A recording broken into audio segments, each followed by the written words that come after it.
we had a huge win Saturday. We played our best game of the year. Played well in all three phases against a very talented team.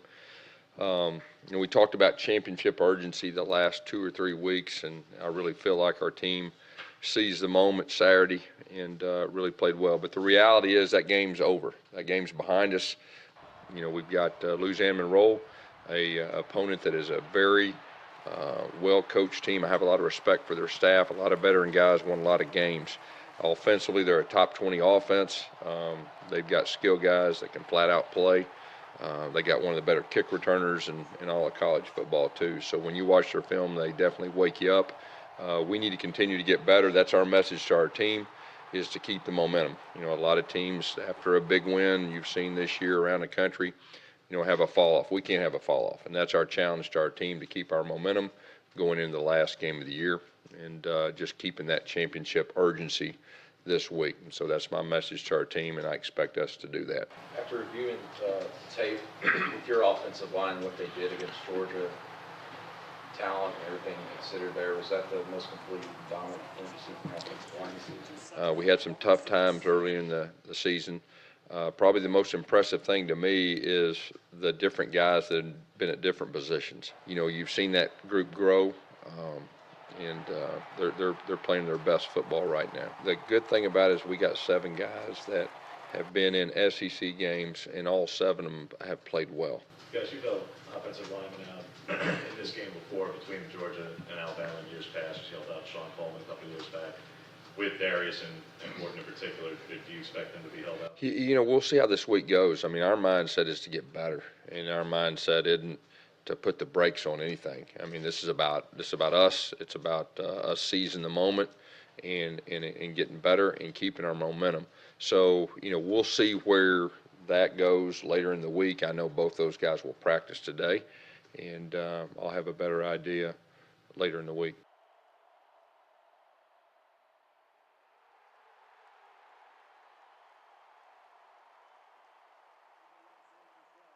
Good defense all year, and the defense, I think, is even feeding off the offense once they started to grow up and once they started to play quality football. Well, you talk about a defining moment, but since then the second half, third quarters of games have been very aggressive. Mm-hmm. Has the mentality of this team? Yeah, there's no doubt. There's certain things you learn from, and there's certain mistakes you make. You try not to make the same mistake twice. I think I said that after the LSU game, and I took full responsibility for that. We can't ever let that happen again, and just that mindset of keeping the hammer down, and regardless of the score. And so far we've done that. Stranger to jet sweeps and jet action, but you're using it more now to good effect. Talk about the decision to start relying on that more, to give Eli more opportunity. Eli is one of our more explosive players, and you just, from a coach's standpoint, you see what your strengths are, and you try to build around those strengths. And I think Chip has done a very good job of that. And Eli has got a lot of yards on the perimeter this year. Does that help make up for the fact that Jarrett's not a great runner, that Eli's kind of like that runner now? Eli is very explosive on the perimeter, and Jarrett has got better at running the football. He's starting to really get comfortable with the zone read, and like I've said before, just keeping it just enough to keep the defense honest. I think you've seen probably the last 4 weeks things change. A two-parter on Malik Willis. How has he kind of progressed within the RPO world, and how big is this week, you think, for him? Yeah, I think the last probably 4 weeks have been big for him. He's got almost equal reps in practice, just to make sure that he's prepared if something happens to Jarrett. Obviously, game experience, there's nothing like that. He has got to play, at the end of some SEC games, which I think has definitely helped him. And I thought he did a good job the other night, when he was in. And what does it mean to you guys having Casey Dunn back out there playing since he got hurt? He's playing at a high level, and it's really amazing. He had a pretty good injury, against LSU, and the way he's recovered is amazing. He's a tough young man. He is playing at a high level. Well, he played his best game the other night against, one of the better fronts in college football. Gus, Carlton Davis played really good football for a long time. What have you seen out of him this year, especially lately? Well, I think the fact he stayed healthy has really been the difference, because he was playing at a high level before he got banged up last year, and you can really see, what he's capable of doing. Gus, on the touchdown pass to Darius, it seemed like there was a perfect throw, and then finally on the 50-50 ball, you guys are really going Yeah, after it. yeah. It was a great read, first of all, okay?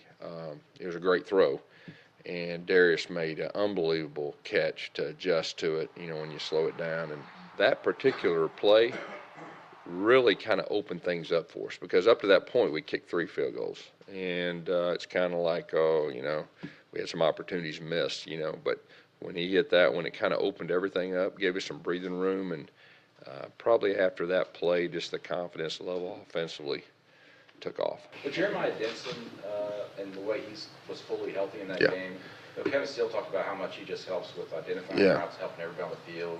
How important is He's starting to get healthy, and he's like a coach on the field, and he gets people lined up. He's real crafty, and he's kind of a veteran guy that just kind of knows what the offense is how they're trying to attack. You said you didn't want to put the brakes on anything in this game. How does that translate into how you handle carries for Carryon and some of these other running backs when you have Alabama next week? Every game unfolds differently. Obviously, we're going to use common sense, but our mindset is to get better. And so many teams will naturally have a let up because human nature.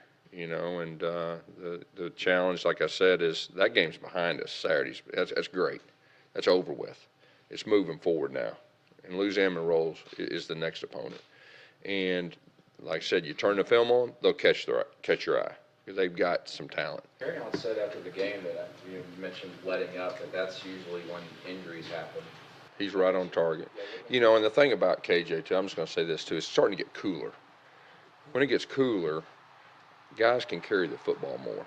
And KJ is a veteran guy, and like I've said before, you ask him after every quarter, how you holding up, how you feeling? And he is a mature guy enough that'll tell you the truth. And he could have carried it probably another 10 times the other night. I mean, he's just got that. He's got whatever that is. Trey Mason was exactly the same. Some guys get stronger, and he's got that ability. Coach, Jeff Holland said after the game that there was kind of an increased focus on the guys having fun, and it seemed like that was more of an emphasis by the coaching staff. What was it about this past week that? I mean, our guys have worked extremely hard, and I want our guys to have fun playing the game. And so that was kind of one of those things that I want them to do. Obviously, when you win big, it's funner, okay? But, I want our guys to be a little looser, and really I want to be a little looser. And I want to have fun myself. So that was one of our messages. Can you talk about Chandler Cox? Like he's having a really good season. Chandler Cox having a great season, and he's been our MVP offensively, I think 2 or 3 games this year. He's one of those guys that the stats don't say it, but you look at some key plays from last week's game and every week, he's usually making a key block at the point of attack. And he's getting the ball some this year, He's actually, has some catches and doing some things, but he's playing a high level, and he's playing his best football right now. Has he kind of brought the same kind of attitude that Jay Cox did? Oh, yeah, there's no doubt. Those two are from the same mold, the same mindset, just from a physicality, and they're both like coaches on the field. They can adapt, they can make adjustments. We get a lot of information from them, about what this guy is doing, what that guy is doing. Both those guys know our offense very well, and we rely on them.